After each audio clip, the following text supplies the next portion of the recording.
Hey, how are we doing, boys and girls? Welcome back to some more Grey Zone Warfare. Today we have some secrets you may just not know, some hints and tips just to make your life a little bit easier, and things which are just not explained. Let me know in the comment section down below if you learned anything, if you knew some of these, and also if you got your own hints and tips you may want to give to others to help them out. Anyway, guys, thank you so much for watching. Let's get straight into them. Did you know you can actually change your crouching stance height? Instead of just having one set height like so. If I press C, I'm go right down. I press C again, I go back to standing. But what you can do is, say for example, you wanted to crouch here, you're getting shot by someone, maybe it's a player or AI. You can't see through this as much. You can actually press and hold Control and then use your scroll wheel, and you can slightly look above to get a nice perfect little head glitch where you can see people. You can do this in aim down sight. You can also do this without aim down sight. A little handy thing just to adjust your cover if you are in one of those situations where you just need to peek over something when you're crouched and you couldn't do it. If you stand up, it's just too much and you end up getting shot. Did you know how much the scopes affect handling on your weapon? Take this M4 for example. We have +1 on weapon handling. If you take off the scope, it now goes to +9. So a lot of people like using a scoped, zoomed scope for all ranges from 1x, 2x, and more.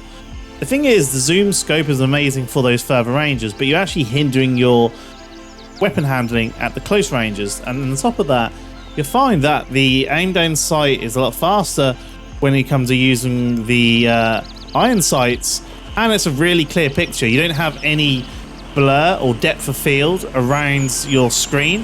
You can see to the left of you, to the right of you, even when you aim down sight, which means in close quarter situations when there's going to be AI possibly pushing you from different directions, you can see them a lot more and kind of snap towards them if you need to.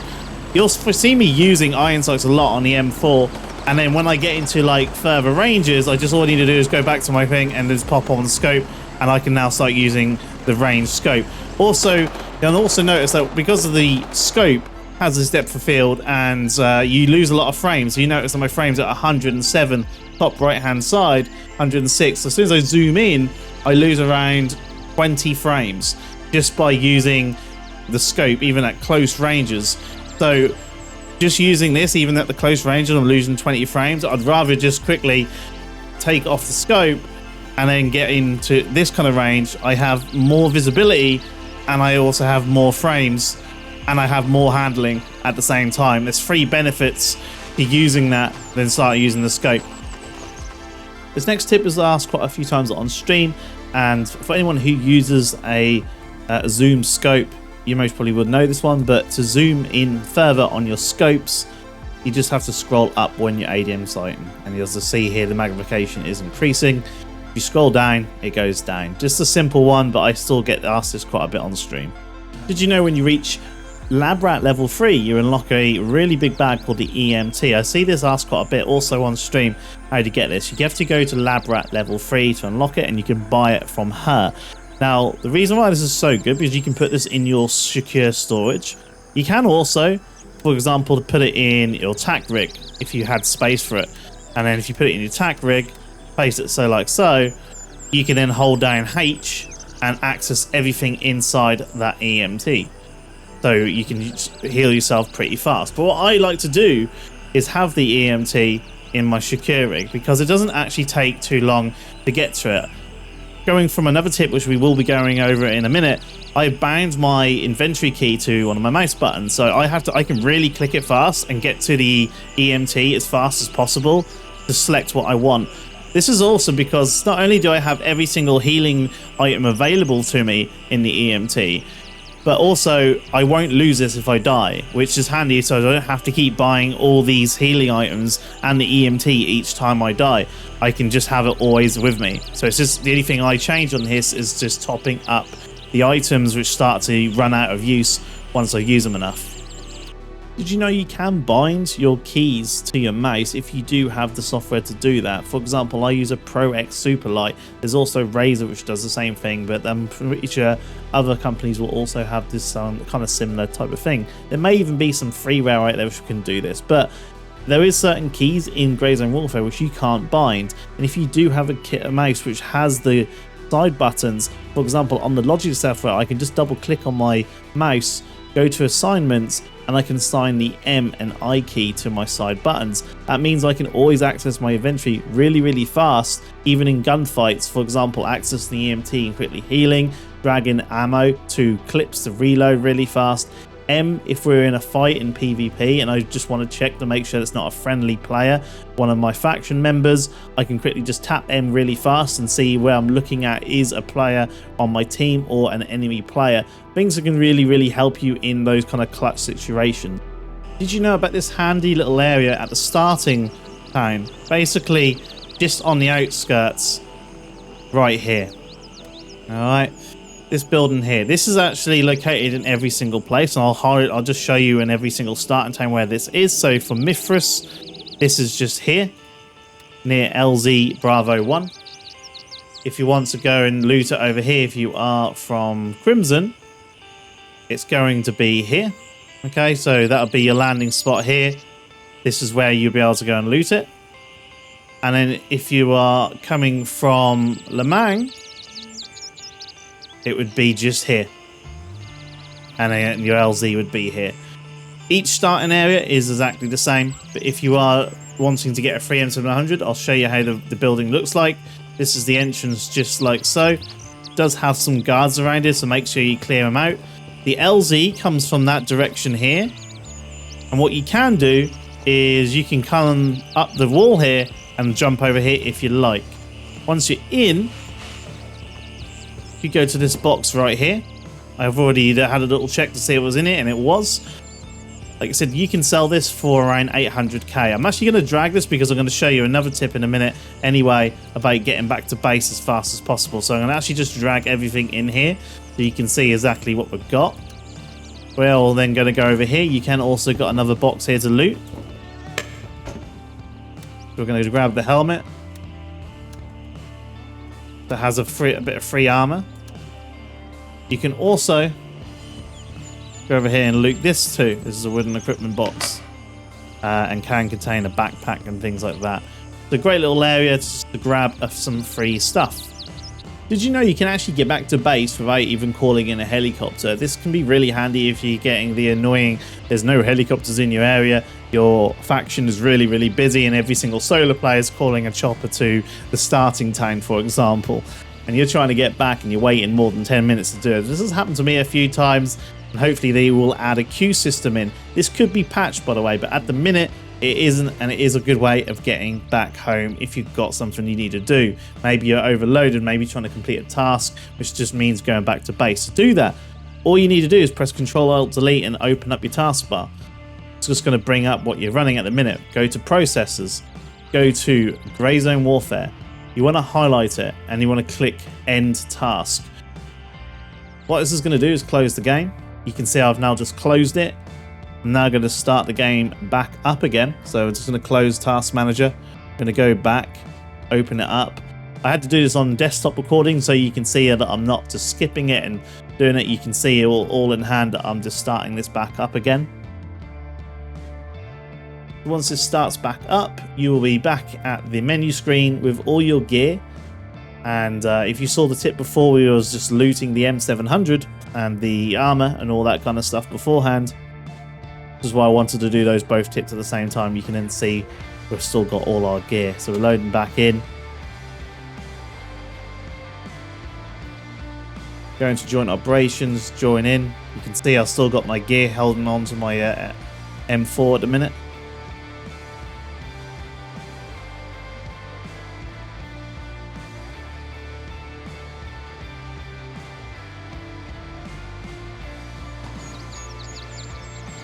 Loaded back in, pop up, and here's all the stuff still available. Again, when it comes to that M700 and selling that M700, goes for about 800 quid. 825 quid. Sell. So good day of making also a bit of money. Did you know you can sort out your money and ammo a lot easier than trying to just drag things on to try and sort out. If you just right click on the ammo and then click top up, it'll top up and put them all into organized stacks, so you don't have to keep dragging them on. This also works for money when you're handing in a load of things and buying a load of things. Just right click on the money and click top up and it'll sort it all out for you nice and easily. Did you know the best headset to be using is the GSSH-01? Now, anyone who's played Tarkov would know that this isn't the best headset when it comes to Tarkov. It used to be the cheapest one you could get. These are the ones you can buy, which are the quads, which are more expensive, and you have the razors, which you can buy at the start. If you can find the GSH-01s, these are really, really good, and you should definitely be picking them up. Places you can find these at, for example, will be around Fort Narif. You can go and kill the AI around there and get them. I see them a lot in Sawmill. If you loot around these kind of warehouses, you'll find quite a few of them in the warehouses. You also find them in all other high tier areas like Midnight Sapphire.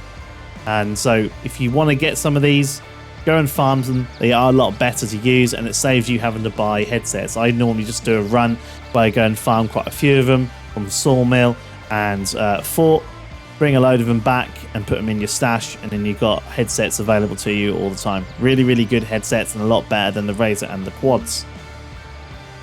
Did you know that the Joint Operations game mode, which is the only PvE game mode, and Warfare are tied to the same character? As you can see here, if I just put something like a bit of ammo in here, so you can see how this is looking, right? This is how it is. If we now disconnect from the Joint Operations game mode, and we go over to Warfare, which is the PvP game mode, PvE. That was a bit of a tongue twister. PvE, PvP. Once you join us to this one, you'll notice that we have the same progression and everything the same as we were before. This can be really handy if you're having some issues on the PvP servers. There's a few issues at the minute going around, bugs, stuff like that. People liking to spawn camp, maybe run into some hackers, whatever the issue may be. If you're having some problems on the PvP servers, you can see here we've still got the same equipment and everything is exactly the same. This is great because, like I said, you can progress and do your missions on the PvE mode. You can catch up and get some money, okay? Because in PvE mode, you don't people can't loot your gear. If you die somewhere, all you got to do is go back and get it, and you can get your gear back again. So if you are having some issues, switch over from PvP, go over to PvE, carry on doing your missions, make some more money, and then you can switch back over to PvP. That's how I've been doing it myself. I normally play on PvP servers, but then if there's some issues, maybe the servers are laggy and I don't want to have like a laggy kind of PvP battles, maybe there's a load of people just camping extracts, or maybe there was like a few times I just died and lost quite a bit of money and I'm like, you know what, I just want to get this mission done. You can then switch over to the PvE version, carry on doing that without having the stress about the extra fear of going against other players. Did you know you can use rucksacks to use as storage? You can see here that my locker is pretty tidy and it hasn't got any sight of ammo, grenades, meds or anything like that. That's because in each of these backpacks we have certain things. We have grenades in the first one, we have ammo in the second one, we have the circuits and blood in the next one, and I have then my bandages and painkillers and splints in the other one. This is super handy because it just makes your storage look a bit more better. If you're like me and very OCD, it just makes your space and easier to kind of go in. You can kind of really easily find what you need because you know each backpack has certain things. The other thing is this will also give you extra weapon storage because you can put weapons in those backpacks. So I just put that weapon in that backpack, and then if I need it, I can then grab that weapon and bring it out of that backpack too. So not only does it store all the things you put in that backpack which you want to store, you can also store a weapon fully modded and ready to go too. Did you know you can use your rucksack to mod your weapons? Not only can you store normal weapons in your rucksack to loot and take with you, but if you also have a lot of not too much space in your inventory, maybe have it all filled up, you can just put the weapon in your rucksack and modify it. For example, put the grip on it and put, say, a mag on it, and we're ready to go, and that's now a modified weapon. On top of that, did you also know that a way to make more space, you might notice that all my weapons are only 1 square. To do that, all you have to do is, again, put your weapon in your backpack ready to modify. And then all you have to do is take off the grip, put that where you want to put it. I take off the magazine. And then that is now a 1 square width weapon. Did you also know, another tip while we're here, is if you're trying to organize your weapons, if you want to rotate your weapon, you just press R while holding the weapon and it rotates the weapon. So now we've got a really easy way of storing weapons, which is going to take up a lot less space than if we had it like so. Alright, really handy little tip. Next tip is based on extract camping when it comes to PvP. I see a lot of people complain about extract camping and it is a pain in the ass, but one thing you can do if you are on the PvP servers and you're having that issue, for example, if you're wanting to go to ban power and there's people camping these extracts, don't go to these extracts because obviously you're just going to give them free kills. Instead of going to these extracts, go to somewhere like Juliet 1. You can go there, that's not going to make the noise, they're not going to be aware of it, especially if they're in this area here. Once you go to one of these areas, they're going to be aware that you're most probably in the area and they're going to start looking out for you, which gives you a disadvantage. If you go over to Juliet 1 and just have a little quick walk over, not only do you not give your position away that you're coming over to them, but they also can't camp that extract. So this is just going to counter the camping a little bit. It means you can then get a drop on them because they could be farming and they haven't heard any helicopters come over to them, and then you can get the drop on them. So what I would definitely advise is once you start branching out doing these other ones, to make sure you start unlocking some of these areas like Juliet 1, which is next to Bampar. The other ones which I find a lot, Hunter's Paradise is a very kind of conflicted space, especially at the start when you're trying to do your missions. There's quite a lot of people going here. Instead of going to Foxtrot 1 or Foxtrot 2, just go to Hotel 3 and just walk your way up. You don't have to go from, you can just go straight into the middle here and start doing what you're doing. Chances are they're not even going to know about it because they're going to be listening out for them over here. Same thing when it comes to Sawmill. This one's a little bit more of a hike, but it can be worth it because Sawmill, again, is one of those areas which can be camped quite a bit because there's a few missions here. You can go over to Delta 2 and just work your way up, or Delta 3 and work your way up. Another one is the YBL. That one can be camped quite a bit. Again, go to Delta 1, work your way up. Very good little way of getting in. Did you know of this handy bullet pen chart which was made by an awesome user called Astro Polsky, and his is here. Please join the Discord and just show them some love because this is going to be awesome. I was originally going to make an ammo pen guide, but I don't need to because this chart just does it all and shows you everything you need to know. So I'd rather just put this in one tip, and then you can save this link, which will be in the pinned comment down below, and I will also have it in the Discord if you are part of the Discord. To use this, all you need to do is look at the caliber, which is here. This is the different types of caliber available. For example, if you're looking for M4, that is the 5.56x4.5. Then on the next one, you have ammo. So the different types of ammo for the M4 will be listed here. And then over here, you have the armor levels. Now, the trader unlocks are a little bit wrong from what I'm looking here because for example, the M193 ammo is stated here for being level 2 gunny, but it actually isn't. It is available for level 1. This is something which you can just check yourself. If you are, say, for example, level 1, just look at the ammo you have for that caliber and then just have a look on this chart to see if it's any good. For example, the M193 is really good ammo. You can see here that the M193 will pen basically one hit, tap, and one shot anything up to level 3A+. Really good ammo. When you get to level 2, for example, you can then go for the M855, which then adds it up to level 3. Really good ammo. And then if you want the absolute bee's knees, for example, you then go to the M855A1 or the M856A1, and you can see here that is going to be one tap everything. This is basically based off another player, so that this one tapping or shooting another player with the different armor being weared and then testing it.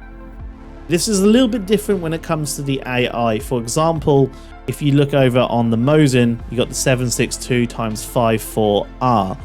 If you look at the SR rounds, this is something I covered in a video, the one-shot sniper build. Now, if you look at this here, this will basically tell you that you can one-shot anyone. You shoot them in the chest or the head.